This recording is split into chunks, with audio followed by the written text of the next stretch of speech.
You're listening to Whoa! Padma.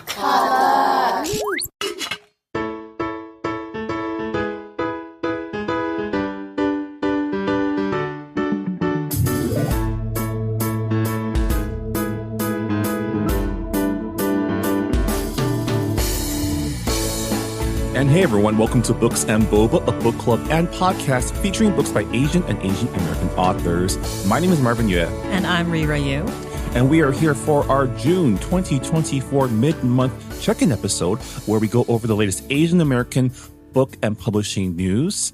As always, Books and Boba is supported in part by our listeners over at patreon.com/booksandboba. So if you'd like to become a bigger part of our podcast, head on over. Our Patreon supporters get access to our members-only Discord server where you can talk to us and fellow book club members in real time as we discuss our book club picks and other book news, as well as access to our monthly bonus podcast, Boba Chats, a more casual conversation where we inevitably still talk about books sometimes, but we talk about other things as well. On our latest Boba Chat, we actually invited our author friend, June Her, and we had a great time catching up with her recent successes, as well as learning a little bit about Korean cafes. But yeah, we are halfway through the month of June, which means we are almost halfway through this year. That's wild. That means It is wild. That means we're like 5 months away from the election, which it kind of doesn't feel like an election. I don't want to year, think right? about it. Oh my gosh. We are living in the darkest timeline. Every time when I think that it can't get worse, it definitely gets worse. So I'm like, don't think about it. Don't think about it. It definitely will be. I don't know. I mean, we were both adults in 2016. And it seems like one of those like inflection points in like multiverse sci-fi where like we've crossed over to maybe the darker timeline. I think the last 4 years has really taught me how willing people are when it comes to like falling into fascism. Like people would rather keep their privileges than, combat fascism. And I'm like, it's been really disappointing to me on so many levels. And I wouldn't say it ruined a lot of relationships for me, but has definitely like changed the way I see some people. So yeah, this is the darkest timeline.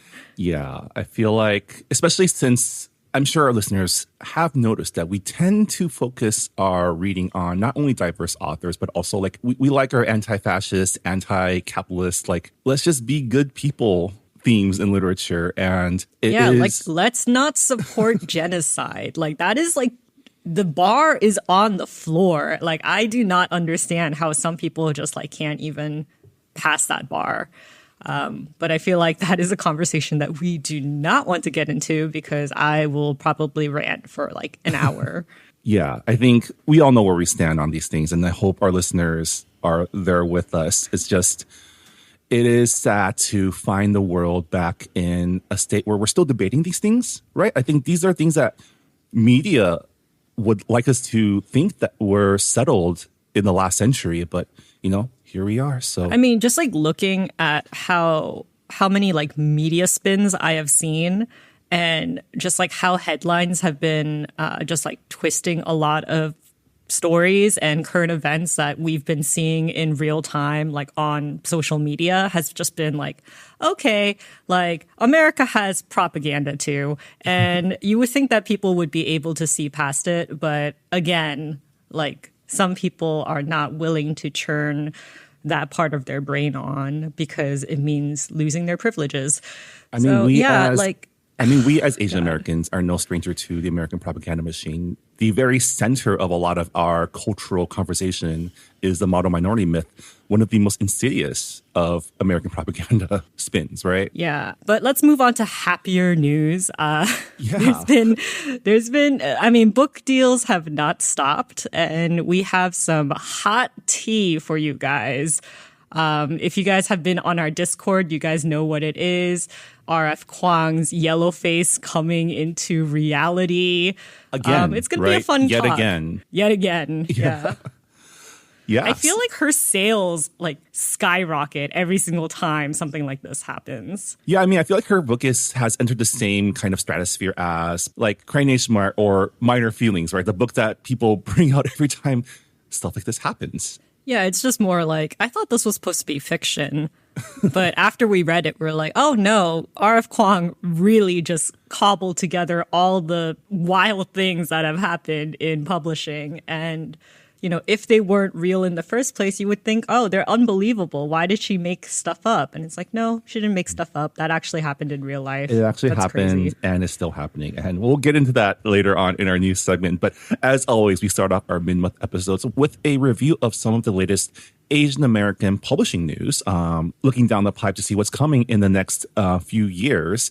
So yeah, let's get started. Rira, what is our first publishing deal for this episode? All right. So our first publishing deal is First Second acquired Chasing Sunspots, Victoria Ying's YA graphic novel about a high school girl who, in her attempt to find validation for her art and chase her dreams to enter the comics industry, finds the strength and self-worth to overcome a manipulative relationship with a much older cartoonist. Publication is planned for 2027. We've had Victoria Ying on our podcast before. She is the author illustrator of the graphic novel Hungry Ghost. And that was like, I really love that book. So this sounds lovely. Yeah, and Victoria herself is a longtime part of the comic book industry. And that is an industry that has long been rife with not great things when it comes to, you know, diversity and equity. So I'm sure there will be lots of tea to be spilled, as well as an inspiring story coming from someone who was able to carve out a piece of the industry for herself. Yeah, and I think a lot of older artists could definitely relate to the main character in this graphic novel, because when you're young, you're still so unsure of your own value as an artist. You're definitely like still growing and learning your craft. And it's really unfortunate that there are veterans out there who will take advantage of you and chip away at your self-worth. And so I'm really glad that Victoria is going to tackle that subject in her book. Yeah, looking forward to checking that book out in 3 years. All right, our next deal. Bloomsbury acquired North American rights to debut novelist J.B. Hwang's Mendell Station.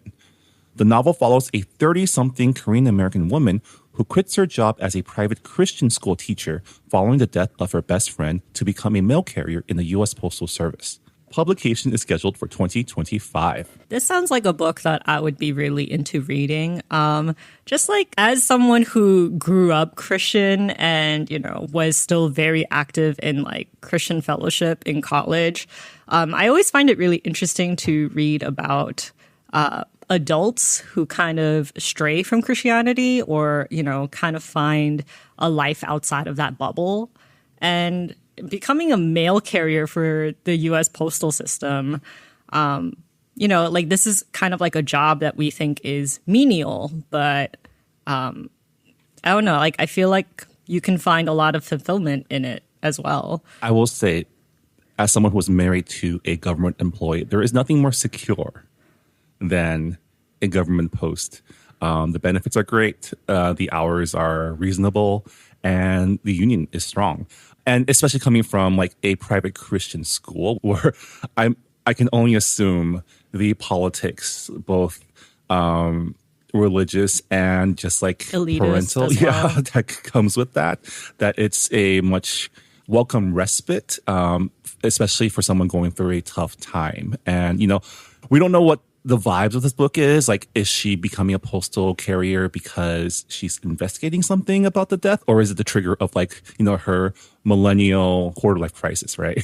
I don't think losing your best friend like in a horrible death, I mean, I'm guessing it's horrible or sudden, is considered a midlife or quarter life crisis. Well, no, but like, you know, having that be the instigating incident for like reflecting on your life and whether you're doing what you want to do. Maybe she made a promise to her friend, right? Like, you know, like there's certain like late 20s, early 30s, at least for us as millennials, or at least for me as a millennial, was when we did have kind of a crisis of like, okay, the world is not what we were promised.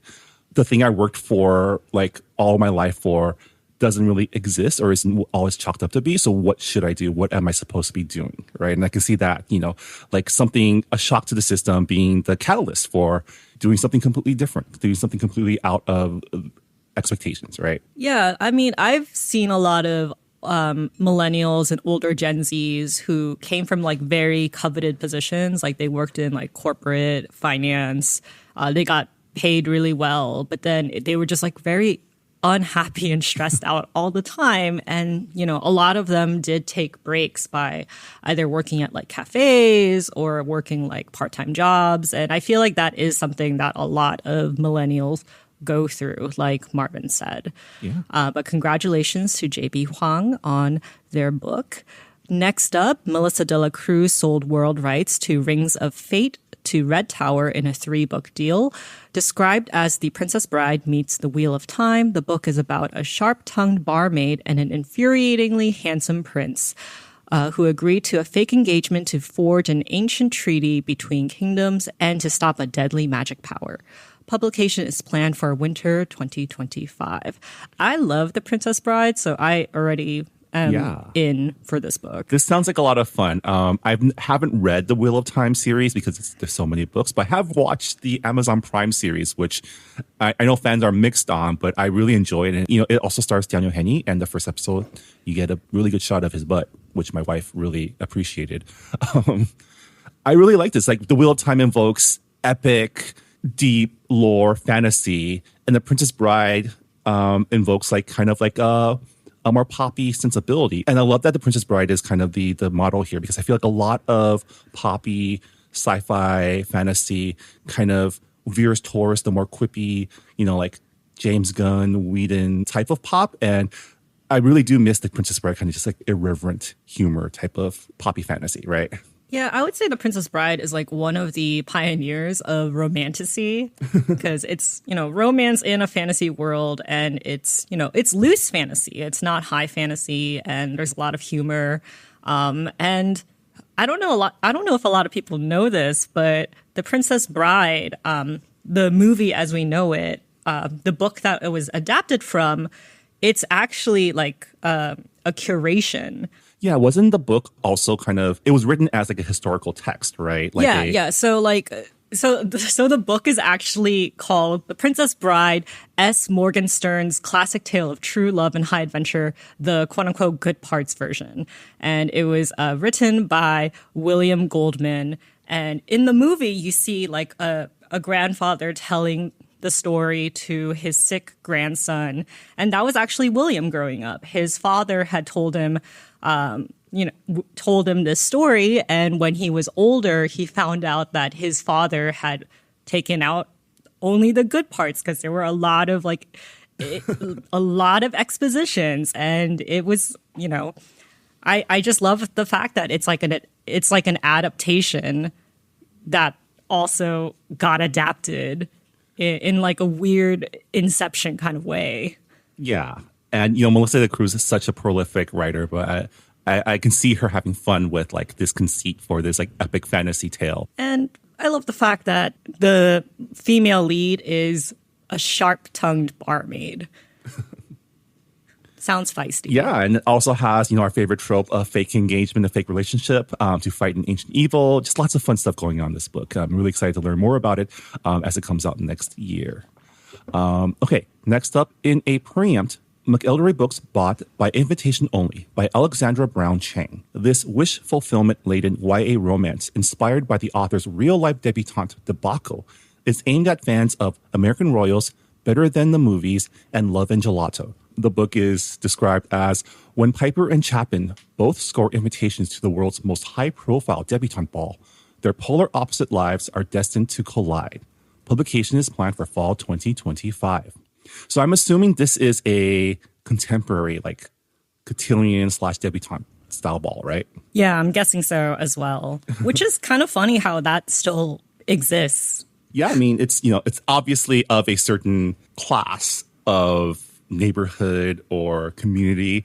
I do know that like debuts, like debutante stuff still happens in like the Filipino community. And, it was a central plot of The Summer I Turned Pretty, right? Yeah, yeah. And also, like, I heard about debutantes in Georgia. Like, there were a couple of rich kids in our school and in nearby schools who were debutantes. Yeah. It's very fascinating. And you were the one that told me about the one in Hong Kong or in China, which with the big like heiresses. Yeah, like with the heiresses, it's an invitation only. It was like kind of like the Met Gala. Like it was like freaking to the nines. Like it was crazy. Everybody looked so gorgeous, and it was like wild to think about how these were teenagers who were wearing like these $1 million outfits. I was like, holy, okay, totally different world.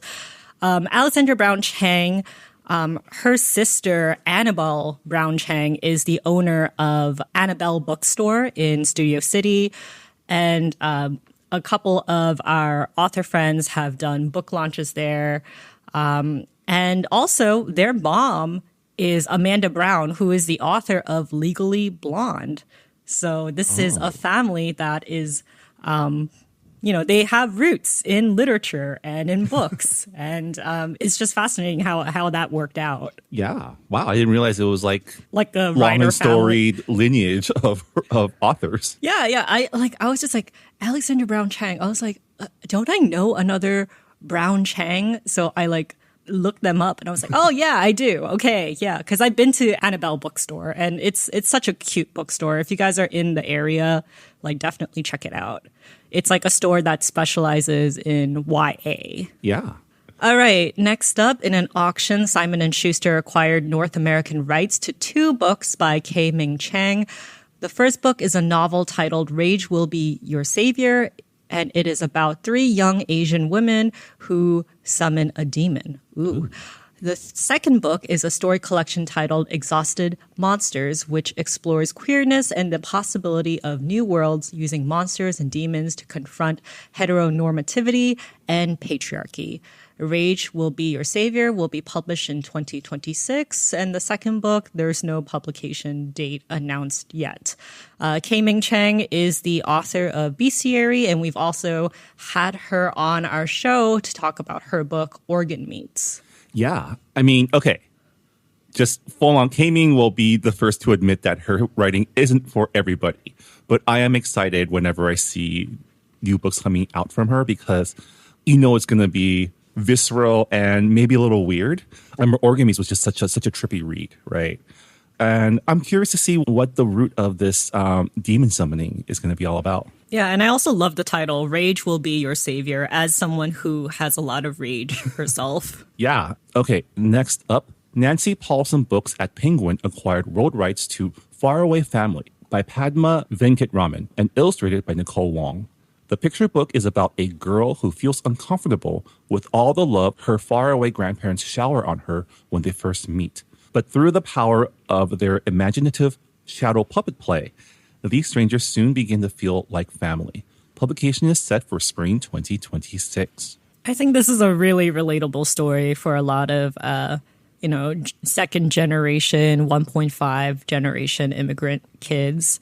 For me, even though I met up with my grandparents, maybe once a year, during the summers, as I got older, I didn't really see them as often. So there was always this feeling of they're like my grandparents, but I don't really know them all that well, especially with the language barrier and stuff. So I think it's a really relatable story.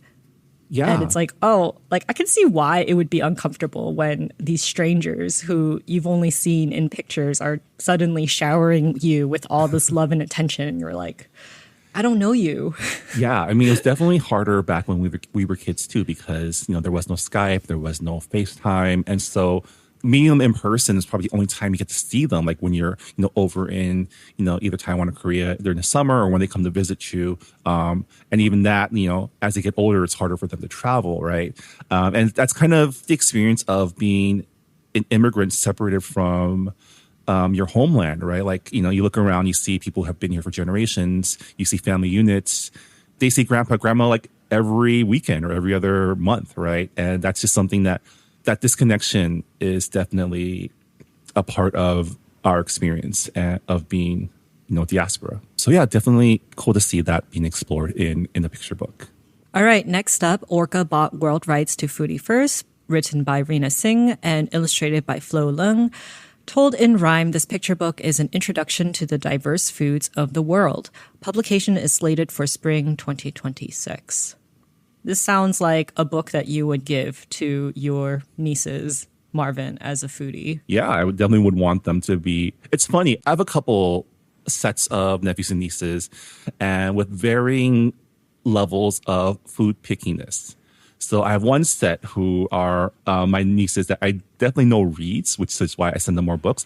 They live overseas. They go to American school in like Singapore and Shanghai. Oh, they're fine. So they're very they live in a food country. Yeah. Whereas I do have a set of nieces and nephews who, not to put them on blast, but they are preteens and still only eat like chicken nuggets and mac and cheese. And it's very distressing for me as like a foodie uncle. Yeah. That's rough. So I think they're a little too old for a picture book to teach them this. I think that they're, I love them, but they're lost causes. I'll just wait for them to, become adults and maybe become more adventurous. I don't know. Wait, do they live in Southern California or no, do they live in a different state? Toronto. So they're back in Canada, which is a city with a ton of international food. So it's inexplicable. But to be fair, again, not to put my family on blast, but my cousin, also very picky eater. So I think it's just part of the nurture of that family. Yeah. I mean, like, I was going to say, if they live in Southern California, we have food festivals all the time. I know the 626 market, like, just happened. And, like, there's just, like, so much variety. Don't underestimate the power of, like, ingrained food aversions. Like, some people just don't like flavor or texture or taste or whatever. And some people just don't like exploring. I can never live that way. But I remember like two of my friends, they're not Asian, but they did not like tofu. And I was like really baffled by that. I'm like, why do you not like tofu? Like it comes in like different textures, different flavors. Like, are you sure you've eaten the right type of tofu? And it turns out they've only eaten plain tofu. And I was like, who the hell served you plain tofu? That is disgusting. Like what? So I cooked them like pan fried tofu with like Korean spicy sauce. And they're like, oh, this is actually good. And I'm like, yeah, because you use flavor and you actually cook it. I don't know who like gave you like shredded plain tofu on top of your salad, but that's just wrong. That's a crime. Those people are out there. Like I had a college roommate who I never seen him eat a single vegetable. Like I have no idea how he like. Is that person still alive? Yeah, they're like totally fine. But it's just like, how do you live without all that? Like, where do you get your fiber, right? They probably eat bread, I guess. I don't know. I also know people who, hate seafood and don't eat it at all. And that's a little bit baffling to me as like an Asian person because we're so used to eating seafood. My best friend does not like seafood at all. He's Vietnamese. So what? The people are out there. I mean, I feel like for some people, it's also a chemical thing. Like he just can't stand the smell of it. And I think that's similar to like my mom. My mother is one of those people who can't eat cilantro because it tastes like soap to her. So I can't eat cilantro either. I am fortunate to have not inherited that gene from her. But definitely like I did not know I could eat cilantro until I went to college and could like choose my own food because we just never had it in the house. Yeah, I mean this is like a sidebar, but my mom is allergic to all meats except for beef.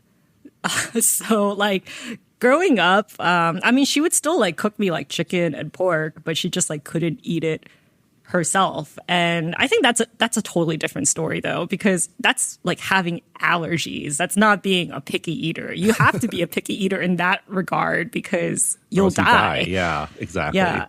And there was like a short time period when I was allergic to chicken, but I wasn't to a point where like I was severely allergic to it. So I'm like, I'm just going to keep eating it because chicken is good. And I would still get hives. And after about like 2 years, it stopped. My body adapted. So sometimes allergies can be conquered.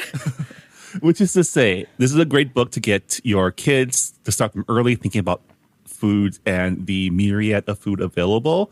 But at the same time, people have their own thoughts and tastes. And so, don't be too harsh if people don't like the things that you like. But also, sometimes you just gotta buck up and try some things. I mean, you can side-eye them. Just, don't do it too much. All right. Our next book deal, in a 6-figure deal, McElderberry Books acquired Chloe Gong's Coldwire, the first in a YA dystopian trilogy set in the near future where life has moved to virtual reality. The book follows an ousted corporate soldier racing to clear her name of treason against the enemy who is truly guilty.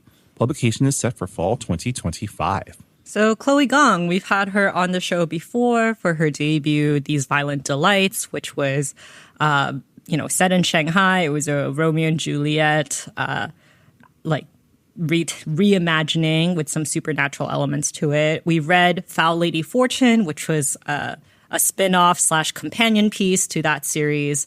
You guys can listen to that episode for our book discussion.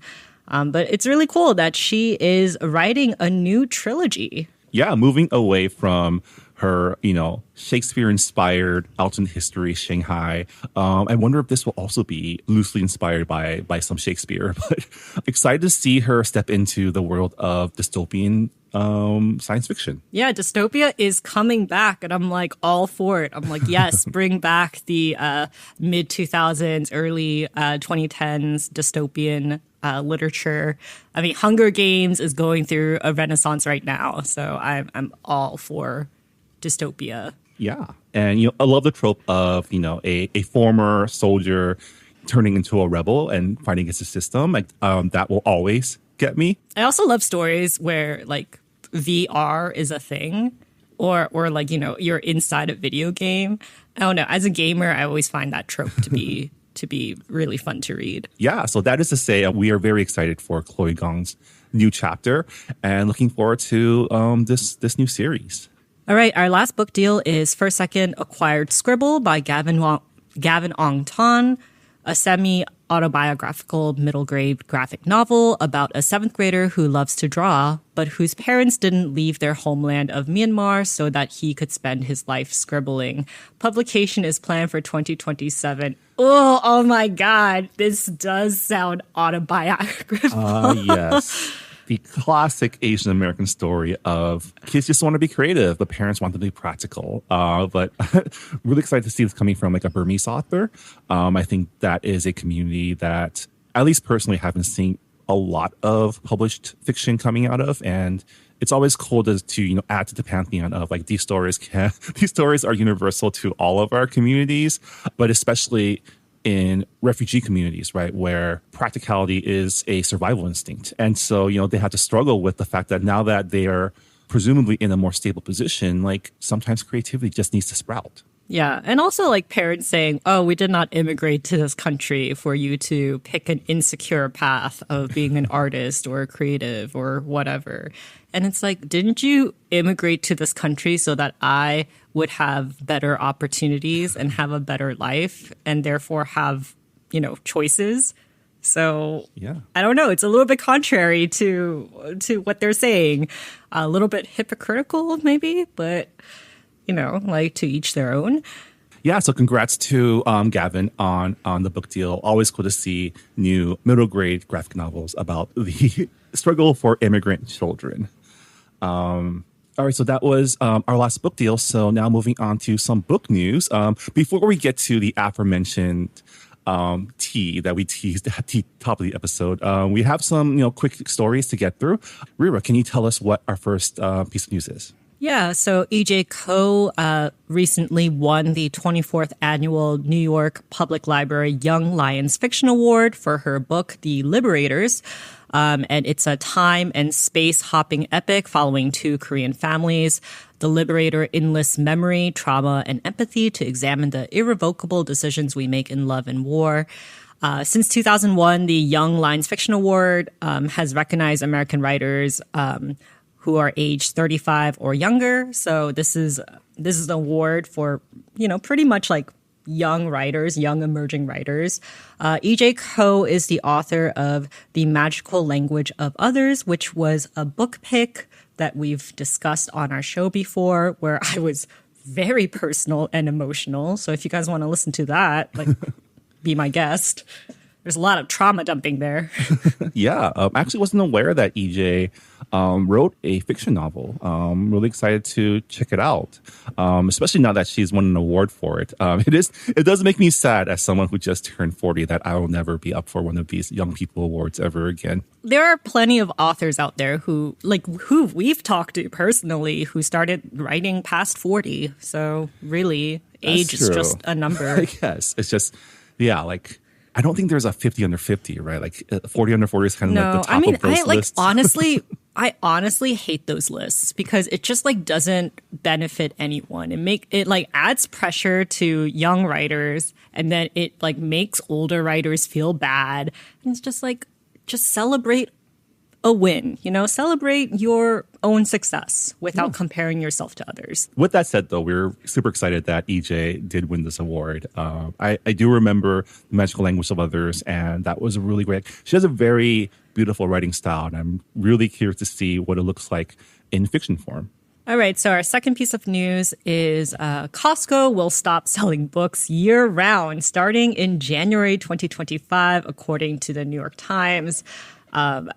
Instead, the retailer is only going to be selling books consistently during the last 4 months of the year, which is when holiday shopping picks up.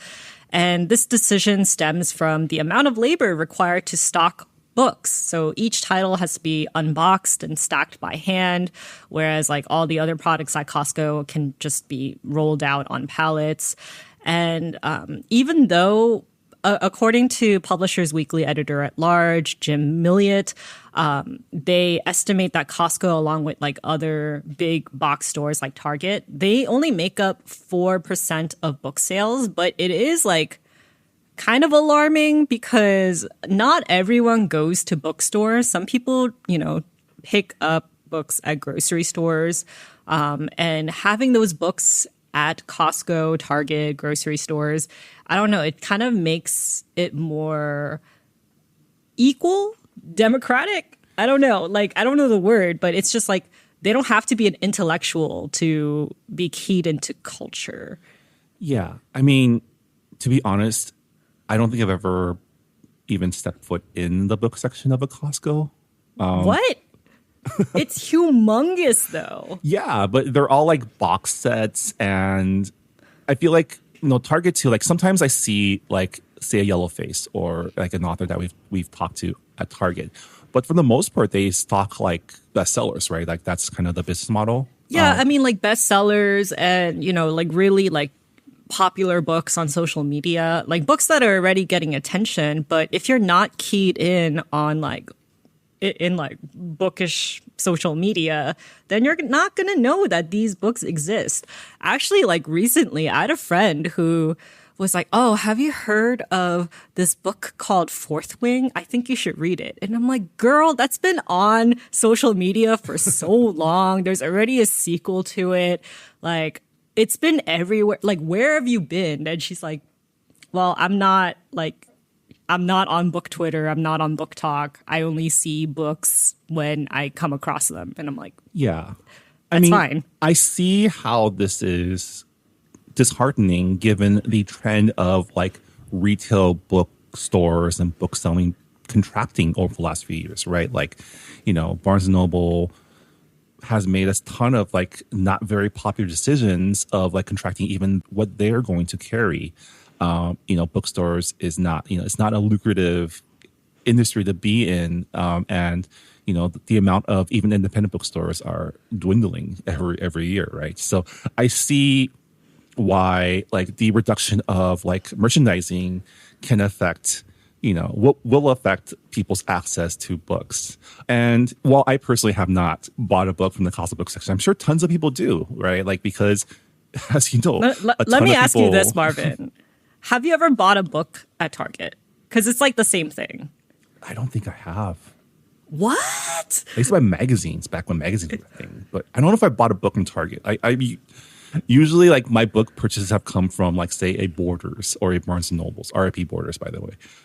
Although I don't know where were we on Borders at before they shuttered. Were we cool on them, or were they like? We were cool on them. Yeah, I was more of like a Borders girly before they shut down because they had like a bigger manga selection when I was a high schooler. And they also had like these really cool book events. I remember like they would have like midnight launch parties, and that would be like really cool as like a 15-year-old. Yeah, I remember liking the vibes at the Borders better than the Barnes and Noble. Yeah. But like Target and Costco, the great thing about them is that their price is lower than like whatever the sticker price is at like Barnes and Noble and other like traditional big book retailers. And also it's, you know, it's really easy for parents to just be like, oh, this is out here. I guess like this is popular. And they would just pick it up for their kids because now it's really hard for kids to buy their own books and to get access to them. So it's a little bit sad that we're losing more places that sell books. Yeah. To be yeah, honest. I mean, the silver lining is at least they're still going to carry the books during holiday shopping season, which I imagine is when they sell most of them anyways. But it does suck to see that this is probably the result of just people not buying as many books as they used to, right? I mean, the prices have gone up. I feel like people will buy books if it was still like a very like accessible price point, you know? Like I'm seeing hardcover books going for over $25. And I'm like, what kid is going to be able to buy like the newest hardcover YA romantasy if it's like that price point? Yeah. So, I mean, that's a totally different conversation. Also, Costco has really like, I don't know, like dipped in quality. I guess I heard that they got rid of their churros, and I'm like, what? Oh, they have How cookies could now. they get? But their cookies are pretty good. Like, they're pretty bomb. It's not the same. And I also heard that they're getting rid of their pizza combos, and I'm like, oh, pizza combo has been gone for like at least a couple years now. I mean, I haven't gone to Costco in a while, but like when I heard about it, I was like, what? That's crazy. Also, like they're being really strict with IDs now. Like, I don't know. Like, I feel like I've heard so many stories of people not being able to buy stuff because they don't believe that the cashiers don't believe that they're actually the person holding the ID. And I'm like, what is happening? These days, they check your photo ID in addition to. So if your card doesn't have a photo on it, they'll ask for a driver's license or other photo ID to confirm. They're definitely checking a lot more. Why? Just because people be cheating. I mean, I was using my dad's Costco card for the longest time. Yeah, but you're still buying stuff, so I don't understand. It's just, you have money to extract. You really haven't been to Costco in a while, have you? No, I haven't. Because I usually just ask people to buy me stuff at Costco. So I don't go myself because I live in a very small household. I only live it's just me and my partner. So we don't really need like warehouse size things. Anyway, that's enough Costco talk. We're going to move on to the hot tea that we mentioned at the beginning of the show. So another white indie author has been exposed for yellow-facing. This time, the author's name is Kim Krisky, who went by the pen name Kimchi and pretended to be a Korean American to promote her alleged own voices stories. So this story begins with Lanchi at Lanchi Writes. They have been a moderator of a small, tight-knit writers' Discord for the past 2.5 years, and Kim had been a member since December 2021. And suspicions arose in April 2024, so just 2 months ago, when Lanchi posted a scene from their work in progress where a character introduces themselves as Vietnamese American, and another character says to them, "Oh, Viet, cool, I love pho." Kim responded with the comment, "LMAO, oh my god, dude. Why is this everyone's first instinct? I guess it's because we can't say, oh, you're Viet. You guys kicked our ass in the war. Nice job." What a really weird comment to say, by the way. And Lanchi thought the same as well. Eventually, Lanchi came across a work in progress by Kim, which featured a protagonist named Gina Woo. But the scene kind of read like white characters from like a white household. Like it did not feel Asian or Asian immigrant-y. And that led Lanchi to reach out to a co-moderator of the Discord who remains anonymous. And Lanchi asked, to confirm whether or not Kim was Asian, since she had tagged her own works as own voices. And they did a little bit of digging, and this is when the co-moderator found old tweets from 2022 and 2020. These tweets have now been deleted, so we can't really find them anymore. Other than like the Google Doc that Lanchi had compiled, Lanchi had made, which is where we got most of our information from, by the way. In 2022, Kim pitched an upcoming work and described it with tags, hashtag POC college couple, road trip to America's last blockbuster store, hashtag DV pit, and hashtag own voices. So it was kind of clear that this book was going to be marketed as diverse voices, as if it's a book that is reflective of the author's marginalized identity. And in a 2020 tweet, it showed Kim replying to an Asian diaspora author's tweet saying, "I let my profile pic determine my POC status. That way I'm not taking up too much pitch space." And that's a little bit weird to say as well, kind of sus. Literally a month later, in May 2024, Lanchi DM'd Kim on Discord, directly asking her about the cultural identity and background. And, this could have ended it in a very simple way. It's like, hey, are you Asian or not? What is your ethnicity? Kim ghosted Lanchi for 4 days. And when Lanchi reached out again, Kim avoided answering the question by saying they were busy and would get back to them later. And she never did so. So it's like, why didn't you just answer the question? That's a little bit weird. That's a little bit suspicious. If you're actually Asian, why are you hiding it? Why are you being so evasive? So Lanchi, their girlfriend, and the co-moderator that we mentioned earlier further investigated and found an old profile picture of Kim. And she's clearly a white woman in this profile picture, by the way.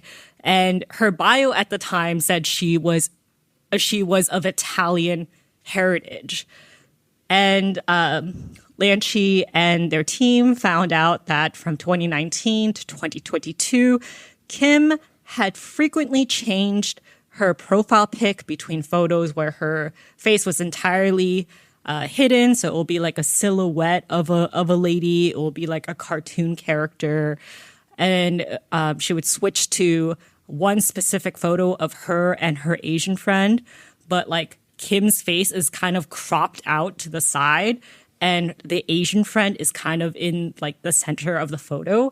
So most people assume that the Asian girl is Kim, which is freaking bonkers to me. She used her Asian friend as a proxy. That's so weird. And she only used this photo when she would pitch her books online. So that's yikes. And in 2019, Kim had interacted with a Caribbean American author who said to her, "I'm not certain where your heritage is, but you look Asian from your profile picture." And Kim did not correct her, did not say that she was not Asian, did not correct her on the Asian person in my profile picture is my friend and not me.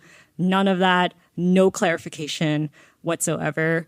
And in February 2022, Kim once again pitched her book under the Own Voices tag and added the Somalia and South Korean flags on her profile.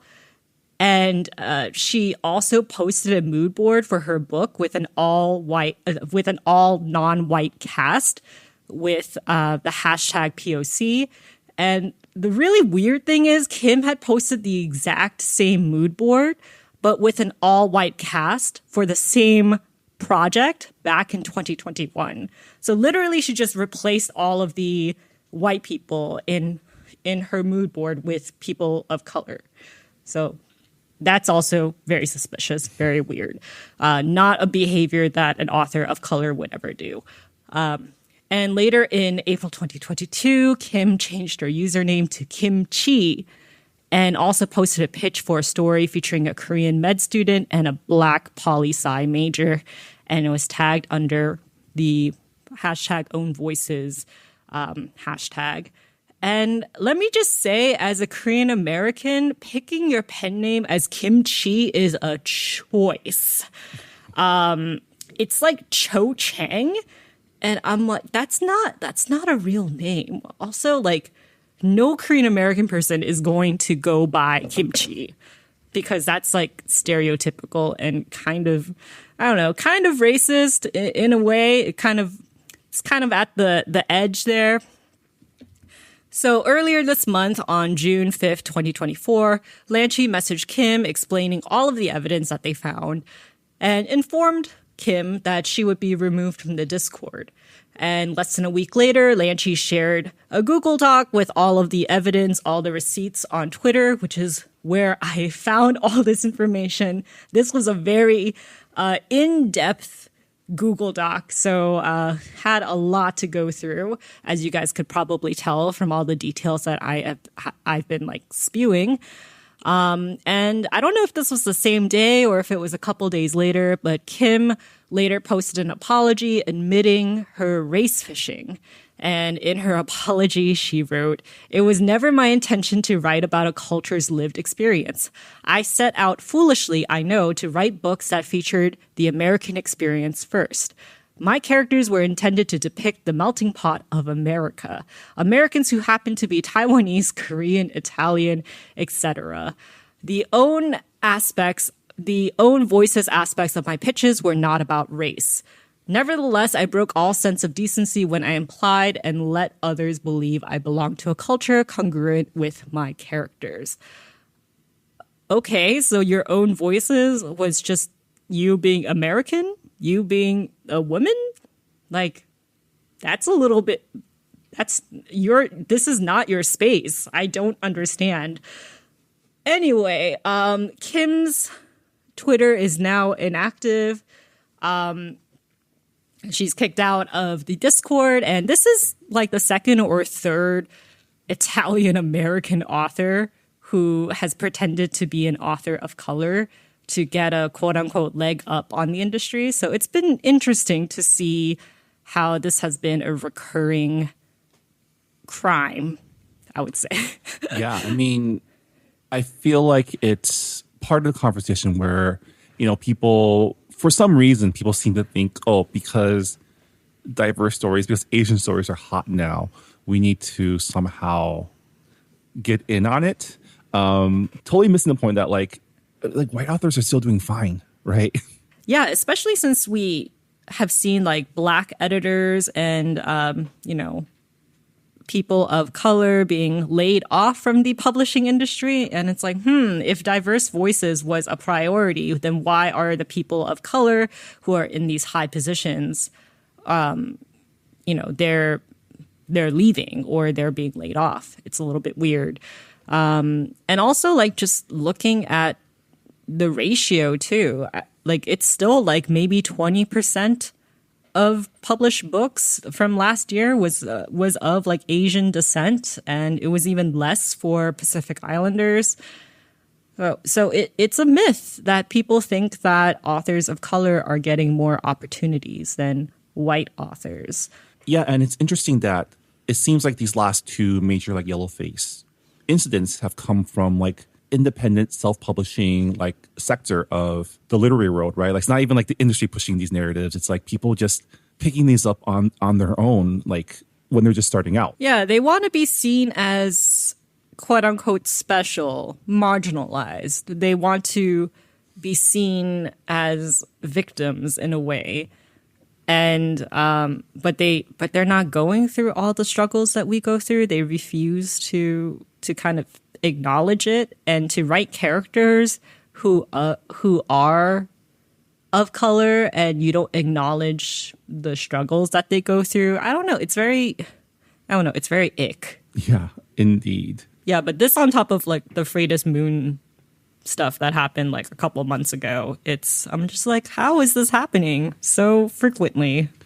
I mean, I guess we should count it as a win that this stuff hasn't been like, I mean, it's high profile, right? It's like kind of taken book Twitter, book social media by storm, but at least it's not happening in like, I mean, let's not count our chickens, right? But at least this isn't happening to like people who are like established authors, right? Like, but it did happen to authors who were established, right?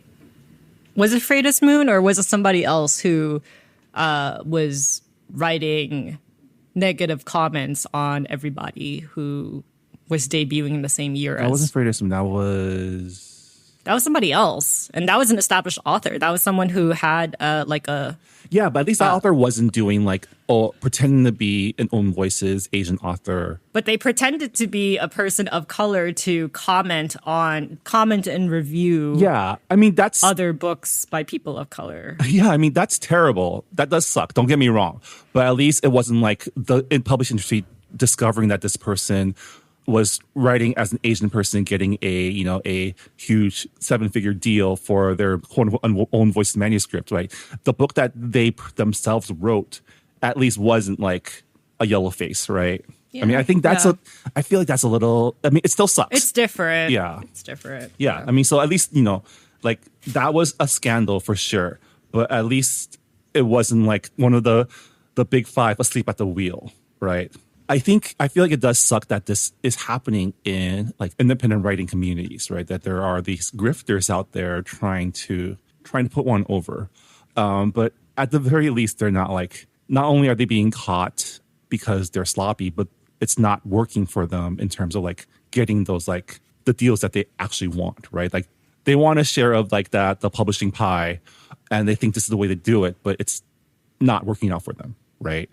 At least not yet. I mean, I just think it's like the audacity, the caucasity of joining a Discord that's specifically for writers of Asian descent and just trying to, sneak into that community, a community where, like we are, very like personal with our struggles as well. And I don't know, it's just, it's kind of like a violation in a way. And I don't know, like, I feel like this wouldn't be an issue if you had your own community that you could rely on. But for some reason, because marginalized communities, they have like a more inbuilt infrastructure for, supporting each other. They're like, oh, I just want to be a part of that. So I'm just going to pretend to be a part of this community. And it's not a great look.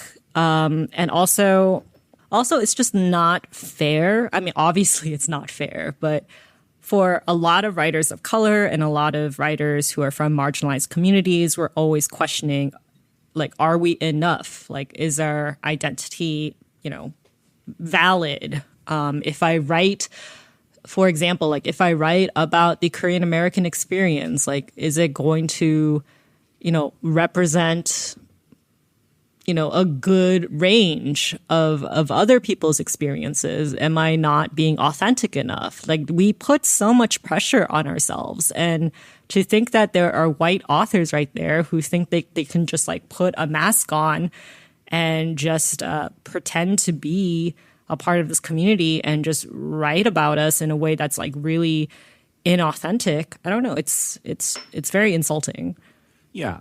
But I guess for those people, the vibes will always be a little off, right? Which is how this person got caught, because her vibes were just off. Like, that's not something people would say. Like, I can see the scenario where, like, people are at different stages of their own Asian diaspora consciousness, right? So there is always room to learn and to figure out, like, the discourse.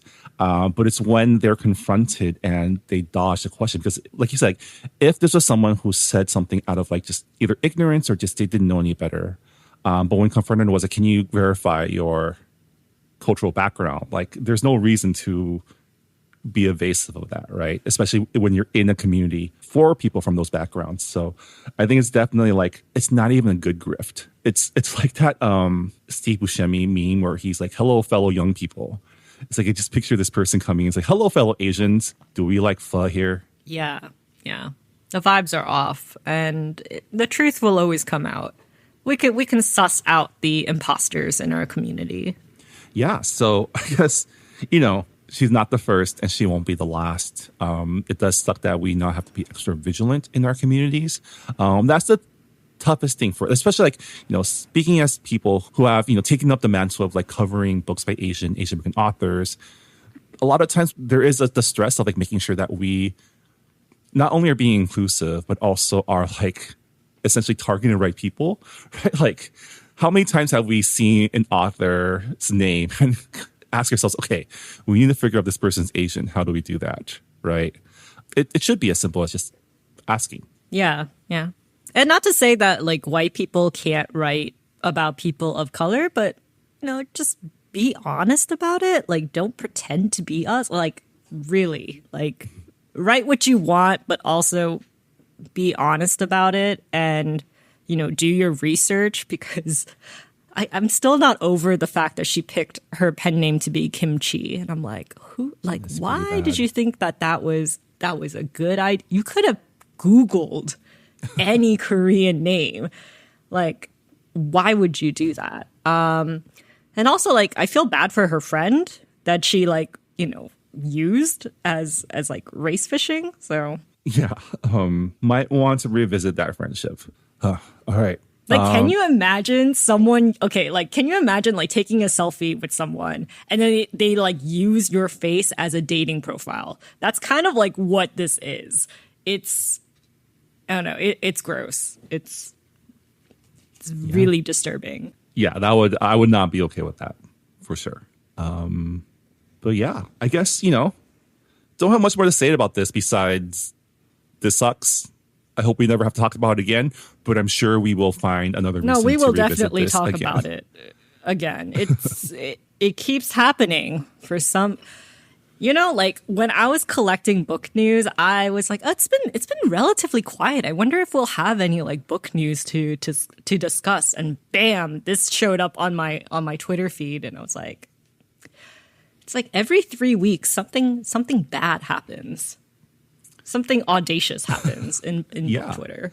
I guess we should just be thankful that in the grand scheme of like, at least this person, like, it would have been worse if this person was like someone who had already made like millions of dollars pretending to be Asian and getting caught. Like at least we caught this one early, right? Good job, team. We nipped it in the bud. Good job, Lanchi. Yeah. All right. Well, I guess with that'll do it for our mid-month book news check-in for June 2024. Before we call it an episode, though, Rira, do remind us what we are reading for book club for this month. Yeah, so for the month of June, we are reading Greta and Walden by Rebecca K. Riley. And it is a book where there's a family that's a huge mess as they navigate queerness and their multiracial identity and big dramas and small entanglements with their unconventional family. Yeah, I'm actually having a really good time reading through this book along with our book club members over on Discord. So if you're reading along with us, do remember to put in your thoughts for our read along. And if you finished the book already, please let us know what you think over either on Discord or on our Goodreads forums, so we can include your feedback in our book club discussion episode as well. And yeah, thank you so much for listening to Books and Boba. We'll see you all next time. Bye, everybody. Bye. Thanks for listening to Books and Boba. This podcast was hosted by Marvin Yue and Rira Yu and edited and produced by Marvin Yue. Follow the book club on Twitter and Instagram by going to @BooksandBoba and engage with us on Goodreads on our Goodreads group. You can also check out past episodes of the podcast by going to booksandboba.com and by subscribing to us on your favorite podcast app. Don't forget, you can support Books and Boba and Asian American authors by purchasing books at our bookshop.org account. Check out the link in our show notes and also at booksandboba.com. Books and Boba is a proud member of the Potluck Podcast Collective, a collective of Asian American hosted podcasts featuring unique voices and stories from the Asian diaspora. Learn more about the collective and check out our fellow Potluck shows by visiting the website podcastpotluck.com. Thanks for listening.